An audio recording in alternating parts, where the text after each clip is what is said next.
Is, मतलब positive economics क्या होता है, ये बताता है कि क्या हुआ या क्या होगा। मतलब नॉर्मली इस होता है कि कैसे था, मतलब कैसे था, कैसे हुआ, क्या फिर क्या होगा, इस चीज़ पे होता है। यहाँ पे आपका रिजल्ट कहीं ना कहीं जाके एंड हो जाता है, यहाँ पे कोई डिबेट या कोई बहस नहीं होती, क्लियर।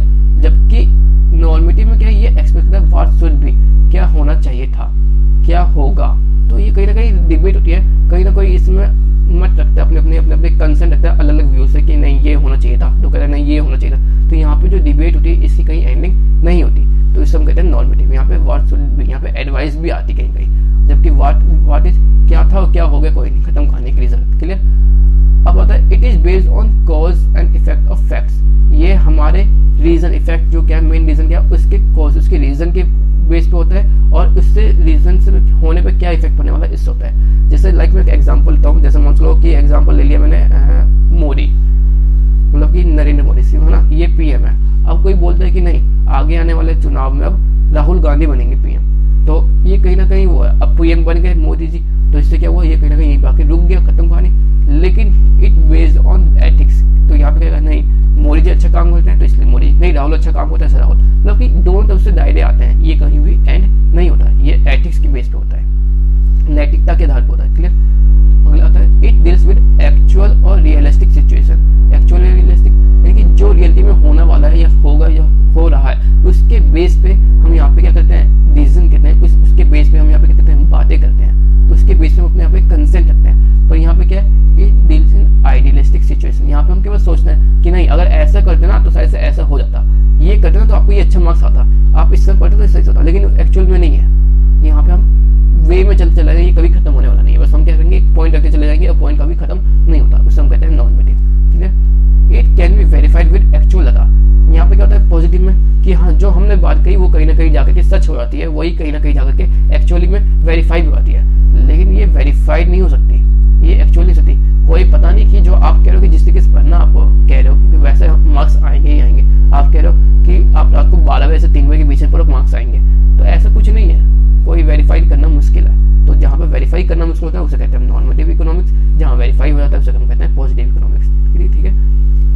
अगला आता है it is in this value judgement are not given, it is neutral between ends, यहाँ पे क्या है शुरुआत कहाँ से हुई खत्म करना उसके बीच की बस थोड़ी सी बात होती है, लेकिन कहीं ना कहीं जाकर ये खत्म होता है, तो यहाँ पे कोई भी जजमेंट की रिक्वायरमेंट नहीं होती, लेकिन यहाँ पे जजमेंट की रिक्वायरमेंट होती है, क्योंकि यहाँ पे बातें खत्म होने वाली नहीं है, तो कोई ना कोई आगे जज तो करेगा कि हाँ तुम बात सही कह रहे हो, यहाँ पे तो एंड होने वाले नहीं है, यहाँ पे तो कम से कम न्यूट्रल से शुरुआत से लेकर के एंड के बीच की बात कह रहा है, तो कहीं ना कहीं जाके एंड तो हो गई, पर यहाँ पे कोई एंडिंग दिखाई देती नहीं जल्दी, ठीक है। It deals with how an economic problem is solve, ये कहते हैं कि ऐसा क्या करें, मतलब कि कैसे क्या करें, ये चीज पूछता है कि हम अपने इकोनॉमिक की प्रॉब्लम को सॉल्व करें, जबकि it deals with how an economic problem should be solve, कहता है कि ऐसा क्या करना चाहिए था जिसके वजह से ये इकोनॉमिक सॉल्व हो जाती, या ऐसा क्या करना है करना चाहिए कि इकोनॉमिक सॉल्व हो जाए, और ये कहता है कि ऐसा क्या करें जो हो जाए सॉल्व। थोड़ा सा डिफरेंस है दोनों वर्डिंग में। Economics of positive schools are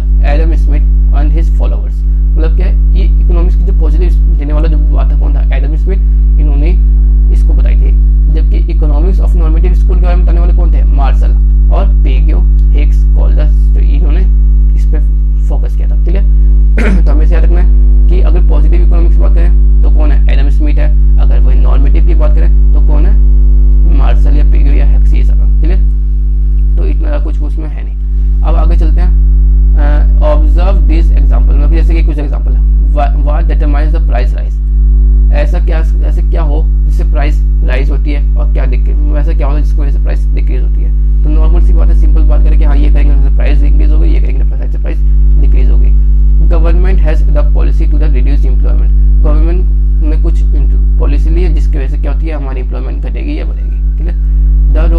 the rate of inflation in India is 6%, simple सी बात है, सिंपल बात है कि हाँ इतना में फोकस पूरा पॉइंट बता दिया, एग्जैक्ट करके हाँ ये चीज़ है, तो जहाँ पे एग्जैक्ट करिए वही चीज़ क्या होता है पॉजिटिव इकोनॉमिक, और जहाँ पे एग्जैक्ट नहीं है, जहाँ पे कोई वेरीफाइबल वैल्यू नहीं है, वो सब कहते हैं नॉर्मेटिव। तो 6% रेट होता है, ठीक है, हाँ ये पॉजिटिव है। केमिस्ट्री एग्जैक्ट रिजल्ट दे देता है, इसलिए ये भी वो हो गया। तो नॉर्मली इस तरह की चीज़ें आती हैं, जबकि वही अगर मैं यहाँ पे कंपेयर करूँ, इसमें कंपेयर ऑफ दिस एग्जाम्पल, यहाँ पे कंपेयर कैसे करते हैं हम, यहाँ पे हम क्या करते हैं, यहाँ पे क्या एग्जैक्ट हम रिजल्ट करते हैं, ऑब्जर्व कर लेते हैं, यहाँ पे क्या कंपेयर कर रहे हैं, कैसे फेयर प्राइस प्राइस एनालिसिस क्या होना चाहिए, कि एग्जैक्ट प्राइस क्यों चाहिए परचेज और सेल करने का, तो वो चीज़ हो गया व्हाट इज फेयर प्राइस होना चाहिए। क्या कोई कहेगा 10 रुपये, कोई कहेगा 20 रुपये, मतलब हर एक के अलग कंसेंट होंगे। Clear. Unemployment is worse than inflation, मतलब कि क्या है, इन्फ्लेशन को ऊपर करने या गिरने के पीछे कहीं ना कहीं अनएम्प्लॉयमेंट हो सकता है। तो ऐसे से कुछ मत रखे जा सकते हैं वहाँ पे। क्या अनएम्प्लॉयमेंट को रिड्यूस कैसे करना है, इस बात की गई है यहाँ पे, उससे बहस की गई है कि हाँ इन्फ्लेशन के पीछे कहीं ना कहीं अनएम्प्लॉयमेंट का हाथ है। क्लियर।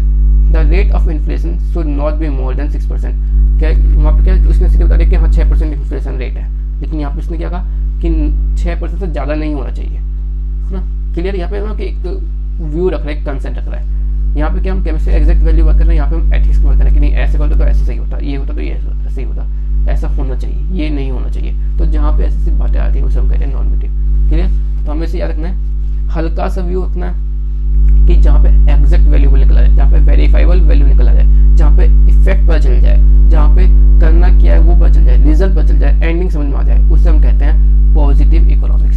जहाँ पे यही नहीं पता चल रहा कि करना क्या है, आगे कैसे होगा, रीजन दे रहा है, कॉजेज दे रहा है, इफेक्ट नहीं बता पा रहा है, वैल्यूएबल थिंकिंग नहीं है, वेरीफाइबल थिंकिंग नहीं है, जजमेंट की रिक्वायरमेंट है, वो सब क्या होती है नॉर्मेटिव इकोनॉमिक्स। क्लियर। तो ये चीज़ थी डिफरेंस। अब यही चीज़